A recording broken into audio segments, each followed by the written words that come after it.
WOW series interview. Hi. You're one of the OGs, so I'm so excited to have you back here speaking with us for our WOW series interviews that we host on YouTube, which is coming soon, and the age-old Instagram TV. So before we kick things off and get into our discussion, Nicole, I would love for you to introduce yourself. We can talk a little bit how we met through the wonderful 6 Degrees Society, and then we'll jump into our chat for today. Awesome. Sounds good. Thanks so much, Abby, for having me. I'm Nicole Tremaglio. I am a New York-based brand architect. So what I do is consult fitness professionals, brands, how to launch and build and grow and scale their digital platforms. So this year, 2020, has been a really interesting time. I've already had to pivot business a few times because I went full-time into entrepreneurship as of March 2020, 1 week before lockdown. So there has not been a dull moment.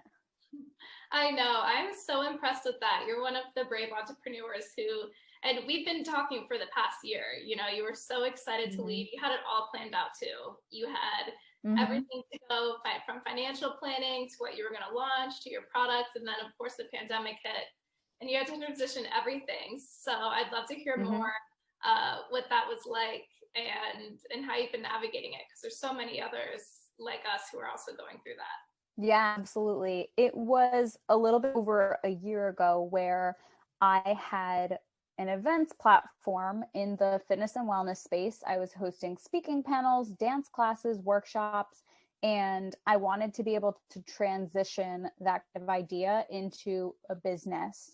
And so as of, I would say about a year ago, November 2019, I really started setting that plan into motion because it was half financial, but it was also half mindset work as well.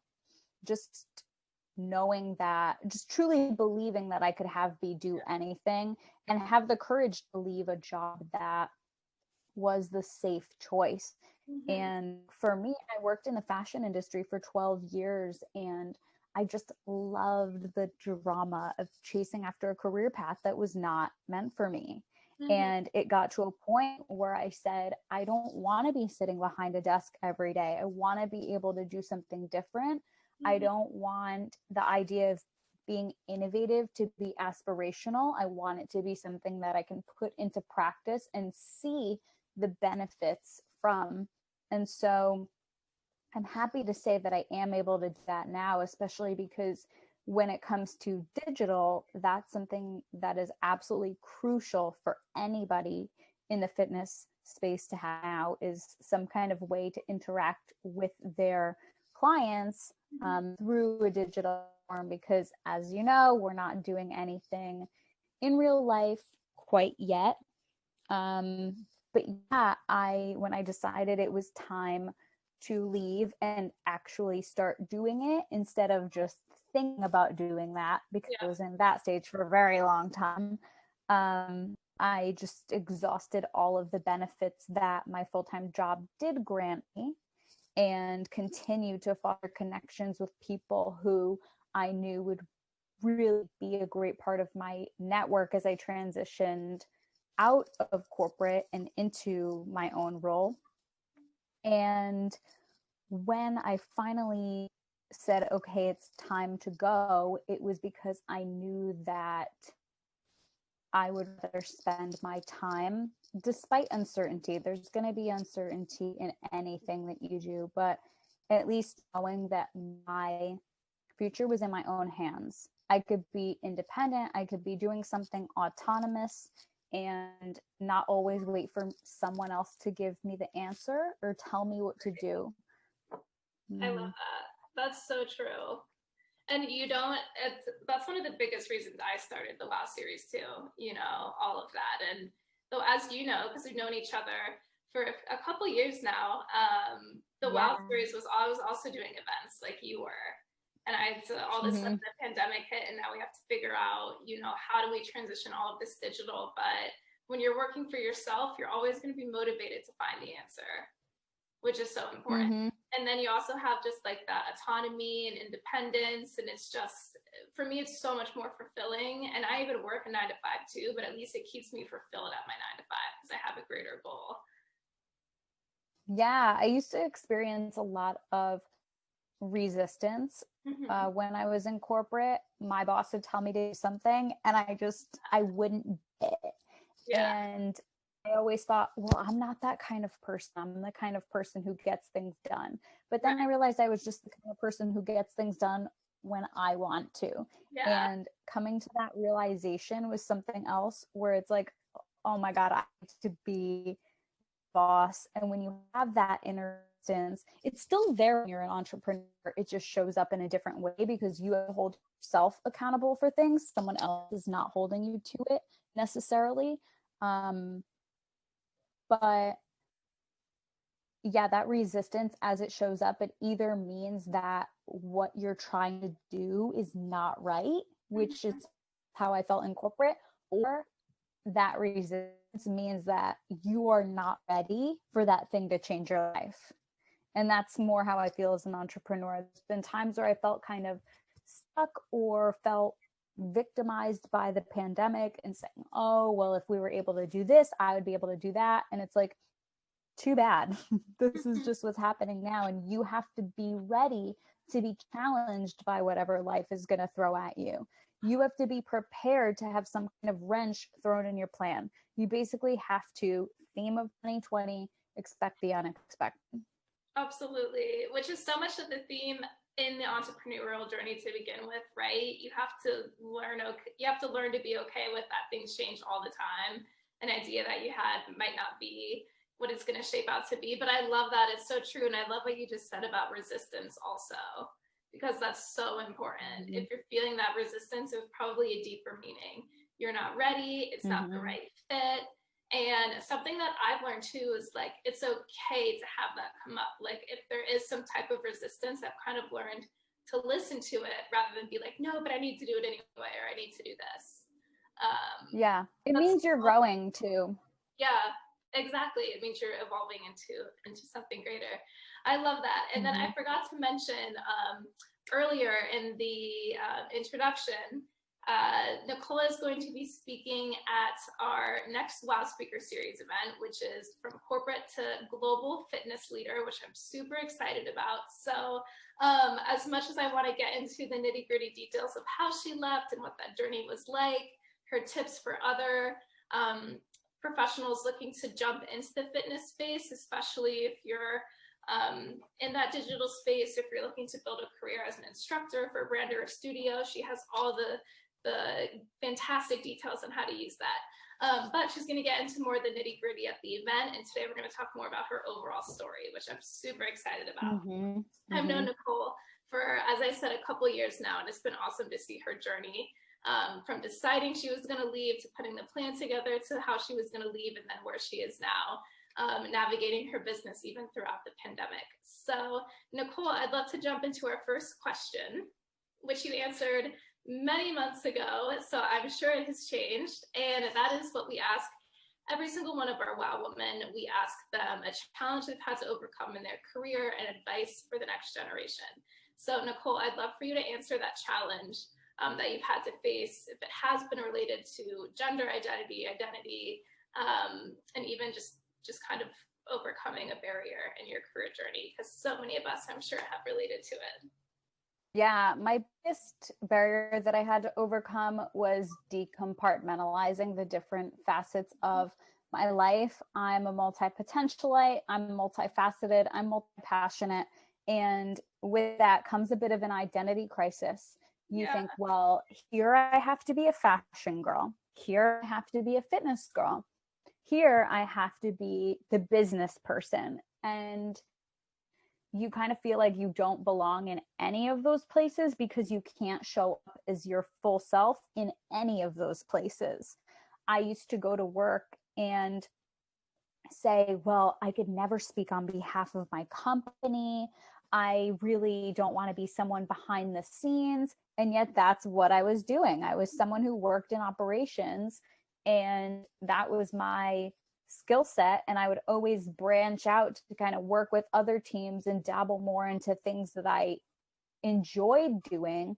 But at the end of the day, what does it matter if it's 9 hours spent at a desk doing X thing or doing Y thing? The point was that I wanted to be something more than just another cog in the corporate wheel. Mm-hmm. And I would go to dance classes, I would feel like, oh my gosh, am I not allowed to be here because I'm not a professional dancer? And an instructor in class once said, you're not a professional class taker, you're a professional dancer I who love that. learns, and who's a student. And I just find that being curious and the pursuit of knowledge is so important, because you're always going to be a student no matter how much you achieve. Yes. But even in the fitness space too, I would go to these events, I would host these fitness events, and people would be like, wait, what do you do? And I'd be like, ooh, I actually work in corporate and like have a job. And I felt like that wasn't a good enough answer. I just felt like no matter who I was to anybody, it wasn't good enough. Mm-hmm. And even once I quit my job, I thought all my problems would just be gone. It's not that you don't have problems, it's that you have better problems once Exactly. you have evolved to the next version of yourself. And then when I got into quarantine, I thought, okay, if we need to be communicating with people digitally, then I want to see how I can translate that into social media, because that's how we communicate. Yep. Because it's like, how do you get clients when my whole idea for my business was to work with fitness studios, which effectively don't exist anymore, Mm-hmm. and work in person with clients, which definitely doesn't exist anymore. So it's like these problems before, they weren't insurmountable, but they definitely evolved once the pandemic hit. Mm-hmm. And then a new problem that I kind of came to solve was, okay, how do I actually tap into all of the parts of me, and not even abandon any? Just because I don't work in corporate anymore doesn't mean that I still can't be operationally minded or use my business acumen or skills that I already have. You have to lean into those skills, not just push them away, because it's not as glamorous as the other parts of you, you know? Absolutely. Um, but yeah, but overcoming all of those like disjointed parts of my identity and just kind of reeling them all into one, and realizing you don't really have to explain yourself to people. You just have to show up as you, and people are going to get it and stick with you. Other people are not going to get it and they're going to fall off. And it's like, honestly, not every person is for everybody. Mm-hmm. And as you, whether it's creating content, communicating with people, supporting people, I'm like obsessed with everyone that I know, and like every small business owner. Like, I'm constantly shouting people out and reminding people in my network that we're all doing really cool things. And ultimately, like-minded people always end up being attracted to one another. Absolutely, 100%. I love that. There's so many pieces that you said that I think is so important. And one is kind of that I was kind of picking on the overall theme of imposter syndrome that we all face, especially when we go to do something new and we're like the new person on the block in fitness, and especially that industry, because fitness can be so competitive, and it can be a lot about what you're doing, who you are, who you know, what you look like is a big piece of it. Um, Mm-hmm. but I love how what you said is you don't have to explain yourself to anyone. It's so true. And the best part about starting your own project is that you can be all these different pieces. That's why you started it. Mm-hmm. And I 1000% agree, like you attract those same like-minded people. And I think one of the harder parts about starting out on your own is that you do like lose friends or contacts or people who you were close with, and they just don't get it, which sometimes is fine. But there's sometimes people who don't get it to the point where they're not supportive. And it's already like a challenging enough journey to do this on your own. You kind of learn people energy that just kind of naturally you cut loose. You know what I mean? I think that was like one Mm-hmm. of my biggest learning points is I was like, okay, I can block this person out. I can block this person out. But then sometimes when you're like repeatedly hearing like, but what are you doing? I don't get it. Or like, it doesn't make sense to me. Or why do you do this? You're like, okay, you need people who are going to support you no matter what. and even better, find women like you, like all the other women entrepreneurs that we know in our networks who actually are like here for the journey and can support. Yeah, there's a difference between someone saying, I don't get it, and them being a hater versus someone saying, I don't get it, and it being valuable feedback. There's a difference, because Exactly. when you are talking to someone, maybe it's someone who is a fellow entrepreneur, but maybe you just met them and they're kind of getting to know you, but maybe you met them at a networking event and you had a conversation with them. There's a difference between clarifying information. Like, I really try to pick up something and learn something from every conversation that I've had. I've made countless little, tweaks to your bio, tweaks to my website, things like that, that are coming from their trusted sources. They're opinions, people that you trust and are basically doing it for the better good of you and your business. They're not just being intimidated by something that they don't understand or accept. Exactly. I love that you made the distinction between the two, because that's so important. Okay, so let's jump into our last question, and then we'll wrap up with a little bit more about how people can stay in touch with you and what we have going on in 2021. So the last question, and I always love asking this, is what's your advice, something you wish you would have told your younger self? For our current generation of women, all professionals out there, and especially the next generation. Yeah, absolutely. It's don't put yourself in a box.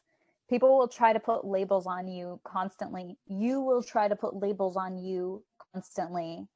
And it doesn't really matter if you call yourself X, Y, or Z thing. You can do whatever you want.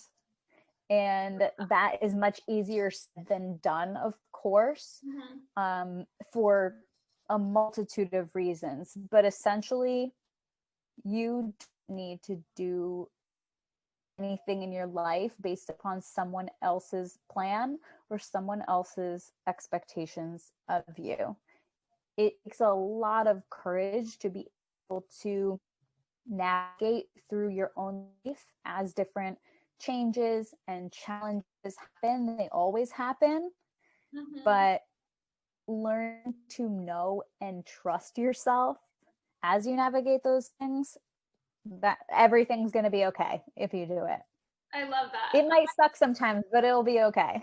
Right. And I love that, because what you just said, like, is so, it's not just about entrepreneurship or leaving your job to start a job. I feel like what you just said is so transferable to like every person out there. I love that. It's so important. And it also really ties in, what you're doing is not only, you really are advancing the world of fitness and sport and all of that, and how we think of it and how we challenge our ideas of where we fit in the space. So I'm super excited to talk more about that, and your answer about not fitting into a box like sums that up perfectly.